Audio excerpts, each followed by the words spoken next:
চলো আজকে আমরা যেই চ্যাপ্টারটা শুরু করছি সেই চ্যাপ্টারটার নাম হচ্ছে ইন্ডিয়া বা ভারত। এটা ক্লাস 10-এর জিওগ্রাফির একটা চ্যাপ্টার। প্রথমেই তোমাদেরকে বলে রাখি যে এই চ্যাপ্টারটা কিন্তু শুধুমাত্র ক্লাস 10-এর বললে ভুল হবে।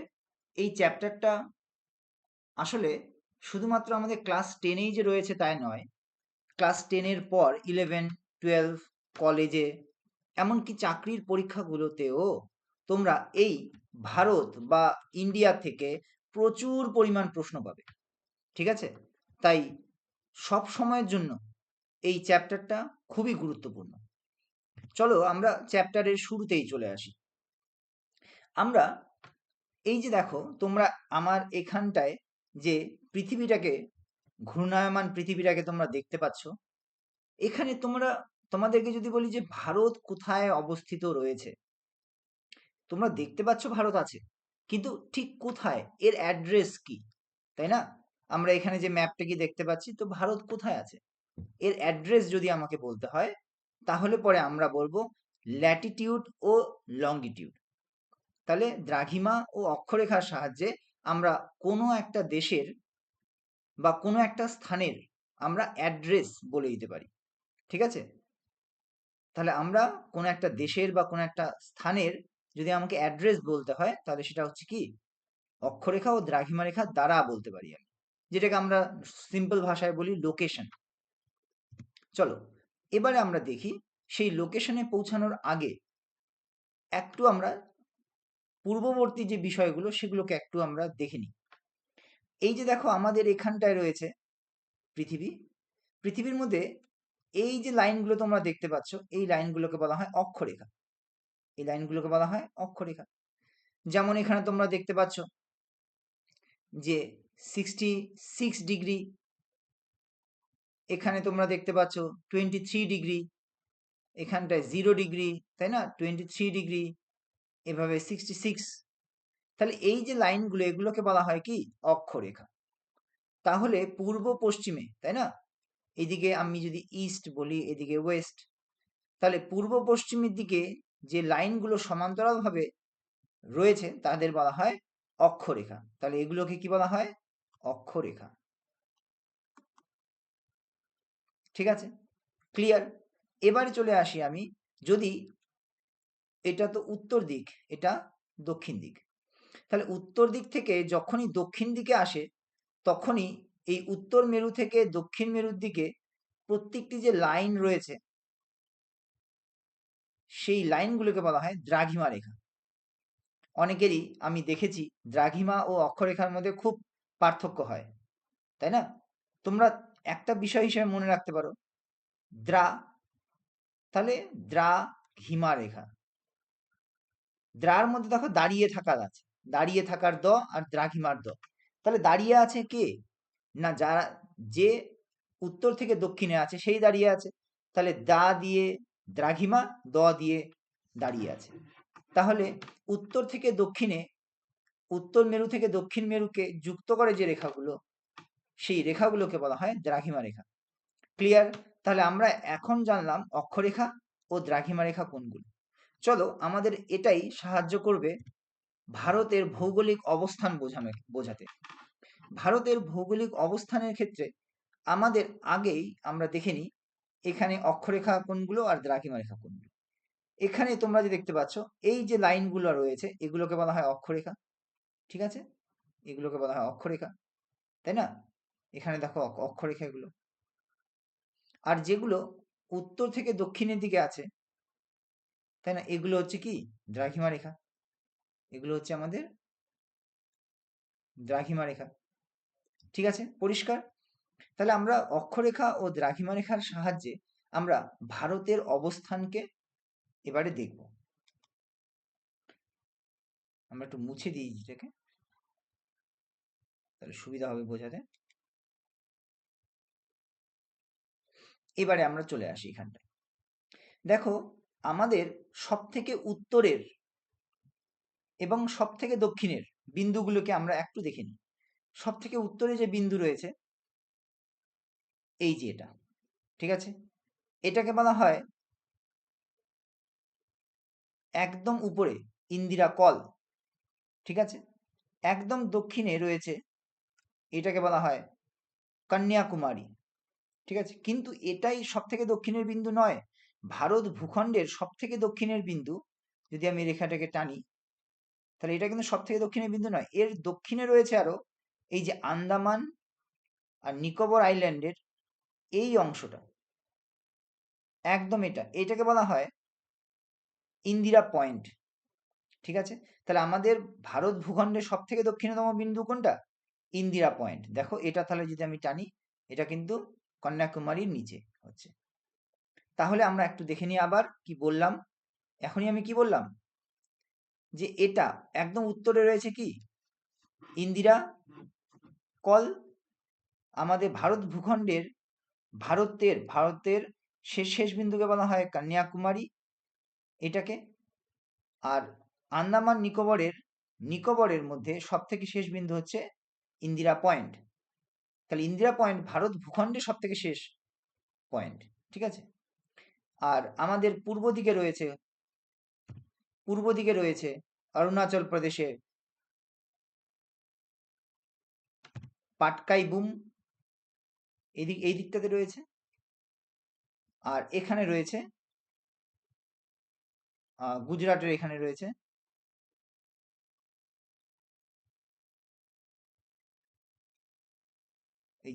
এই যে গুজরাটের এখানে বলেছে।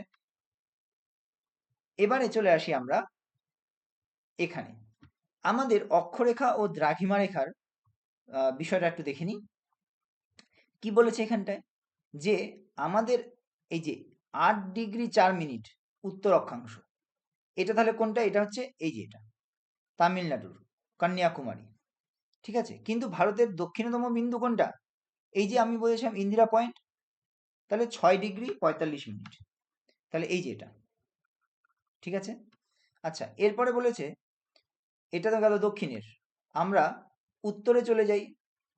তাহলে 37°, 37°6' উত্তর অক্ষাংশ।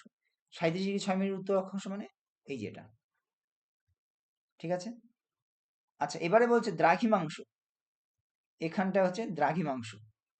তাহলে পূর্ব দ্রাঘিমা থেকে এই যে পূর্ব দ্রাঘিমা, তাহলে এখানে দেখো আমাদের আছে 68°7' থেকে। তার মানে আমাদের এইখানটায় এই যে এটা 67°, এই দিকটা থেকে শুরু করে 97°25', তাহলে এখানটা হচ্ছে 97°25', এই যেখানে। ঠিক আছে, তাহলে আমি কি কি বললাম একটু আমরা মুছিয়ে দিই এগুলোকে। এই অক্ষরেখা এবং দ্রাঘিমা রেখা গুলোকে কিন্তু একটু মুখস্থ রাখতে হবে, মনে রাখতে হবে, কারণ পরীক্ষায় এগুলো আসবেই, চাকরি পরীক্ষা তো আসবেই এবং স্কুলের পরীক্ষাতেও কিন্তু আসবে এখান থেকে। তাহলে আমরা কি দেখলাম, সব থেকে দক্ষিণতম যে বিন্দু সেটা হচ্ছে 6°45', কোনটা? না এটা ইন্দিরা পয়েন্ট। ঠিক আছে, তার উপরে কি আছে 8°4', কোথায় আছে এটা? কন্যাকুমারী এখানটায় আছে। একদম উত্তরে চলে আসো, এখানে কোন 37°6', এটা। এবারে পশ্চিম দিকে চলে আসো, গুজরাটে এখানটায় 68°7', এবং 97°25', কোথায় আছে? না একদম পূর্ব দিকে এই দিকটায়। ঠিক আছে, তাহলে বোঝা গেল, দ্রাঘিমা রেখা জানলাম, অক্ষরেখা জানলাম, এবং আমাদের অক্ষরেখা ও দ্রাঘিমা রেখার যে বিস্তার সেটাও আমরা জানলাম। এই যে ম্যাপটা দেওয়া হয়েছে, এই ম্যাপটার সাহায্যে তোমরা তাহলে পরিষ্কারভাবে জিনিসটাকে বুঝতে পারবে। চলো এবারে দেখে নেওয়া যাক। এবারে বলেছে যে আমাদের এই যে ভারতের এই যে বিস্তৃতি বা সীমা, সেই সম্পর্কে একটু আমরা জেনে নিই। দেখো এখানে পূর্বের জিনিসটা যেটা আগে উল্লেখ করা ছিল, যে ভারতের ভৌগোলিক বিস্তৃতি সম্পর্কে দেওয়া আছে, এই যে 6°45', এগুলো সব এখানটা আবার বলে দেওয়া আছে, তোমরা দেখে নিতে পারো। এরপরে যেটা আমাদের জানা নেই সেটা হচ্ছে স্থলভাগের বিস্তৃতি। দেখো উত্তর থেকে দক্ষিণ পর্যন্ত, তাহলে যদি আমরা উত্তর থেকে একটা সোজা রাস্তা আমরা দক্ষিণে যদি আমরা টানি, তাহলে কত কিলোমিটার হবে? 3,241 14 কিলোমিটার। তাহলে 3214 কিলোমিটার তাহলে কাশ্মীর থেকে কন্যাকুমারী পর্যন্ত, ঠিক আছে। এবং পূর্ব থেকে যদি পশ্চিম পর্যন্ত হয় তাহলে 2933 কিলোমিটার, গুজরাটের দ্বারকা থেকে অরুণাচল প্রদেশের কিবিথু পর্যন্ত, ঠিক আছে। আর এবং ভারতের যে আয়তন, টোটাল ভারতের মোট স্থলভাগের যে আয়তন, সেটা 32,87,232 বর্গ কিলোমিটার, যা বিশ্বের 7ম বৃহত্তম দেশ, ঠিক আছে। তারপর আমরা কি দেখলাম, যদি আমরা উত্তর থেকে দক্ষিণের দিকে যাই তাহলে আমাকে কতটা কতটা কিলোমিটার যেতে হবে, 3214 কিলোমিটার। আর যদি আমরা পশ্চিম থেকে পূর্ব দিকে যাই তাহলে আমাকে এখানে কতটা রাস্তা জার্নি করতে হবে না, 2933 এত কিলোমিটার। এবং টোটাল যে এর আয়তন বা কত বর্গ কিলোমিটার জুড়ে রয়েছে সেটা হচ্ছে 32,87,263 এত স্কোয়ার কিলোমিটার, ঠিক আছে, কিলোমিটার স্কোয়ার। তাহলে পরে এই যে এটা হচ্ছে আমাদের বিস্তৃতি বা সীমা ভারতের। এখান থেকে কিন্তু প্রচুর প্রশ্ন আসে যে উত্তর থেকে দক্ষিণে কত কিলোমিটার, পূর্ব থেকে পশ্চিমে কত কিলোমিটার, এর আয়তন কত কিলোমিটার, এগুলো থেকে প্রচুর প্রশ্ন আসে। এরপরে চলে আসি আমরা, খুব সিম্পল, আমরা এতদিন ধরে জেনেছি, কোনো অসুবিধা নেই আমাদের। আমরা জানি আমাদের ভারতের পাশে যে দেশগুলো রয়েছে তাদেরকে প্রতিবেশী দেশ বলা হয়। আমরা একটু দেখে নিই, আমরা সবাই জানি প্রায়, তবুও একটু দেখে নিই। যেমন নেপাল রয়েছে, ভুটান রয়েছে, বাংলাদেশ রয়েছে, মায়ানমার রয়েছে, শ্রীলঙ্কা রয়েছে, মালদ্বীপস রয়েছে, পাকিস্তান রয়েছে, আফগানিস্তান রয়েছে, চীন রয়েছে। তাহলে এই সমস্ত দেশ আমাদের আশেপাশে কিন্তু রয়েছে, এগুলোকে আমরা প্রতিবেশী দেশ বলি। তাহলে এখানটা এগুলোকে বলা আছে। এরপরে চলে আসি আমাদের আশেপাশে যে সাগরগুলো রয়েছে, এখানে কিন্তু একটু ভালোভাবে দেখবে। দেখো আমাদের পূর্ব দিকে রয়েছে বে অফ বেঙ্গল, যেটাকে আমরা কি বলছি না, বঙ্গোপসাগর। মনে রাখবে এখানটায় বলছি এটা বঙ্গযোগ উপসাগর, ঠিক আছে, একটু পরেই বলছি। এরপরে চলে আসো আমরা পশ্চিমের দিকে, আরব সাগর বা অ্যারাবিয়ান সি, আরব সাগর, কি বলেছে এখানটায়, সাগর। এরপরে চলে আসো দক্ষিণে কি আছে, ভারত মহাসাগর, লেখাটা দেখবে মহাসাগর, মহাসাগর। তাহলে একটা জিনিস তোমরা বুঝতে পারছো যে এখানটায় প্রথমে বললো যে বঙ্গ উপসাগর, যেই সাগরের আয়তনটা কম ছোট তাকে বলা হয় উপসাগর। কিন্তু আরবের ক্ষেত্রে কি বলা হয়েছে, সাগর, মানে এই উপসাগরের থেকে একটু এটা বড়, তাকে বলা হয় সাগর। কিন্তু এই সাগর বা উপসাগরের থেকে আরো যদি বড় হয় তখন সেটাকে বলা হয় মহাসাগর, যেমন যেটাকে বলছে মহাসাগর বা ভারত মহাসাগর। তাহলে তোমরা একটা জিনিস বুঝতে পারলে যে উপসাগর ছোট, উপসাগর সব থেকে ছোট, তার থেকে বড় হচ্ছে সাগর, তার থেকে বড় হচ্ছে মহাসাগর। তাহলে উপসাগর কোনটা, বে অফ বেঙ্গল বা বঙ্গোপসাগর। তারপরে এই সাগরটা আরেকটু বড়, যাকে সাগর বলছে অ্যারাবিয়ান সি বা আরব সাগর বলছে। আর হচ্ছে ভারত মহাসাগর, মহাসাগর সাগরের থেকেও অনেক বড়, ঠিক আছে। এবং এখানে কিছু দ্বীপপুঞ্জের কথা বলেছে, একটা হচ্ছে আন্দামান নিকোবর দ্বীপপুঞ্জ, একটা হচ্ছে লাক্ষাদ্বীপ। দেখো এইটাকে হচ্ছে লাক্ষাদ্বীপ আর এটা হচ্ছে আন্দামান এবং নিকোবর দ্বীপপুঞ্জ, ঠিক আছে। চলো, এইটুকু অবধি নিশ্চয়ই তোমার ক্লিয়ার, কোনো অসুবিধা হওয়ার কোনো কথা নেই। তোমরা এই ম্যাপটার মাধ্যমেও তোমরা একটু দেখে নিতে পারো যে আমাদের কোন কোন দেশের সাথে আমাদের কতটা বর্ডার আমরা শেয়ার করি, সেই জিনিসটা একটু তোমরা দেখে নিতে পারো। খুব একটা দরকার নেই, কিন্তু তবুও একটু দেখে রাখতে পারো। আচ্ছা, এখানে একটা জিনিস শুধু বলার, যদি বলে তোমাদের পরীক্ষায় প্রশ্ন আসে যে সব থেকে বেশি ল্যান্ড বর্ডার আমরা শেয়ার করি কোন দেশের সাথে, মানে আমরা ভারতের মধ্যে পাশাপাশি কোন এমন দেশ আছে যার সাথে আমরা সব থেকে বেশি বর্ডার রেল লাইনটা শেয়ার করি, সেটা হচ্ছে বাংলাদেশ। তাহলে বাংলাদেশ হচ্ছে ইন্দো বাংলাদেশ যে বর্ডার, সেটা সব থেকে বড় বর্ডার। দেখতেই পাচ্ছ তোমার 4,096 কিলোমিটার, তাই না। অন্যদের ক্ষেত্রে দেখো নাই, ইন্ডিয়া পাকিস্তানের সঙ্গে 3,300, তারপরে হচ্ছে ইন্ডিয়া আফগানিস্তানের সঙ্গে 1,106, ইন্ডিয়া চায়নার সঙ্গে 3,400, ইন্ডিয়া নেপালের সঙ্গে 1,700, ইন্ডিয়া ভুটানের সঙ্গে 699, ইন্ডিয়া মায়ানমারের সঙ্গে 1,641। তাহলে শুধুমাত্র বাংলাদেশের সাথে সব থেকে বেশি বর্ডার আমরা শেয়ার করি। তাহলে পরীক্ষার প্রশ্ন আসতে পারে যে কোন প্রতিবেশী দেশের সাথে সব থেকে বেশি আমরা বর্ডার শেয়ার করি, সেটা উত্তর হচ্ছে বাংলাদেশ। নেক্সটে চলে আসি, খুব ইম্পর্টেন্ট। দেখো আমাদের 1947 সালের পরে, 47 সালের 15ই আগস্ট যখন আমাদের স্বাধীনতা লাভ হয়, তারপর আমরা স্বাধীন, সার্বভৌম, গণতান্ত্রিক একটা রাষ্ট্র হিসাবে আত্মপ্রকাশ করি। ঠিক আছে, এইটুকু অবধি ঠিক আছে। বলছে 1953 খ্রিস্টাব্দে ডিসেম্বর মাসে রাজ্য পুনর্গঠনের উদ্দেশ্যে রাজ্য পুনর্গঠন কমিশন গঠিত হয়, কারণ রাজ্যগুলোকে আবার ঠিক করতে হবে আমাদের।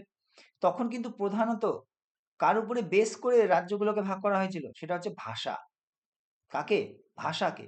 1956-এ 1 নভেম্বর বিভিন্ন রাজ্য পুনর্গঠিত হয়। এই সময় 14টি রাজ্যপাল শাসিত রাজ্য ছিল আর 6টি ছিল কেন্দ্রশাসিত অঞ্চল।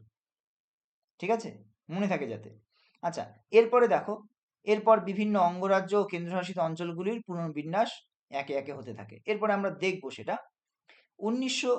2019 খ্রিস্টাব্দের জুলাই পর্যন্ত ভারতের 29টি রাজ্যপাল শাসিত অঙ্গরাজ্য ও কেন্দ্রশাসিত অঞ্চল ছিল। 2019 খ্রিস্টাব্দে 31শে অক্টোবর জম্মু ও কাশ্মীর ভেঙে 2টি কেন্দ্রশাসিত অঞ্চল গঠিত হয় রিসেন্টলি, যেটা হলো। আর অপরটি হচ্ছে লাদাখ। বর্তমানে ভারতে 28টি রাজ্যপাল শাসিত অঙ্গরাজ্য ও 4টি কেন্দ্রশাসিত অঞ্চল রয়েছে। আর 2020 সালে নগর হাভেলি ও দমন এন্ড দিউ এর সংযুক্তিকরণ ঘটল। ঠিক আছে, চলো আমরা এবারে একটু দেখে নিই আমাদের এই ভাষার ভিত্তিতে যে পুনর্গঠনটা হলো সেটা একটু দেখি। দেখো এখানটায় 1956 খ্রিস্টাব্দে যে রাজ্য পুনর্গঠিত হলো, সেখানে আমরা দেখলাম 14টি রাজ্যপাল শাসিত রাজ্য আর 6টি কেন্দ্রশাসিত অঞ্চল ছিল। এরপরে যেটা বলা হলো, একটু আগে আমি যেটা বলেছিলাম, সেটা হচ্ছে ভাষার উপরে বেস করে কিন্তু অনেকগুলো রাজ্য তৈরি হলো। কোন কোন রাজ্য একটু দেখে নাও। অন্ধ্রপ্রদেশ, অসম, কে অসম, মানে অসমিয়া ল্যাঙ্গুয়েজের উপরে আসাম তৈরি হলো, তেলেগু ল্যাঙ্গুয়েজের উপরে অন্ধ্রপ্রদেশ তৈরি হলো। তারপরে হিন্দিকে উপরে বেস করে উত্তরপ্রদেশ তৈরি হলো, মালয়ালমের উপরে কেরালা, তারপরে কাশ্মীরি উপরে জম্মু কাশ্মীর, বাংলার উপরে বেস করে পশ্চিমবঙ্গ, তারপরে পাঞ্জাব, বিহার, বম্বে, মধ্যপ্রদেশ, মহীশূর, মাদ্রাজ, রাজস্থান, এইভাবে কিন্তু বিভিন্ন ভাষার উপরে নির্ভর করে কিছু রাজ্য তৈরি হয়ে গেল এই সময়। এরপরে চলে আসি, কিছু কেন্দ্রশাসিত অঞ্চল ছিল সেই সময়, যেমন আন্দামান ও নিকোবর দ্বীপপুঞ্জ ছিল, ত্রিপুরা ছিল, দিল্লি, মণিপুর, লাক্ষাদ্বীপ, হিমাচল প্রদেশ, এগুলো কেন্দ্রশাসিত অঞ্চল ছিল। এবারে তাহলে আমরা চলে আসি, দেখো এখানে কি বলেছে যে 1956 সালে, এটা কিন্তু খুবই ইম্পর্টেন্ট, খুব ভালো করে দেখবে তোমরা। 1956 সাল থেকে বর্তমানের সময়ে রাজ্য যে পুনর্গঠন হলো সেগুলোকে একটু দেখে নিই। এখানে কি কি বলেছে, 1960 খ্রিস্টাব্দে বোম্বাই রাজ্যকে ভাগ করে মহারাষ্ট্র ও গুজরাট তৈরি হয়। তাহলে বোম্বাই রাজ্যকে ভাগ করে কি তৈরি হলো, মহারাষ্ট্র ও গুজরাট। এরপরে দেখো, তাহলে বোম্বাই রাজ্যকে ভাগ করে তৈরি হলো মহারাষ্ট্র ও গুজরাট। এরপরে 1963 খ্রিস্টাব্দে নাগাল্যান্ডকে পূর্ণ রাজ্যের মর্যাদা দেওয়া হয়। 1966 সালে পাঞ্জাবকে 2টি ভাগে ভাগ হয়ে পাঞ্জাব ও হরিয়ানা তৈরি হয়। 1971 সালে কেন্দ্রশাসিত হিমাচল প্রদেশ পূর্ণাঙ্গ রাজ্যের মর্যাদা পায়। 1975 খ্রিস্টাব্দে সিকিম ভারতের 22তম অঙ্গরাজ্যে পরিণত হয়।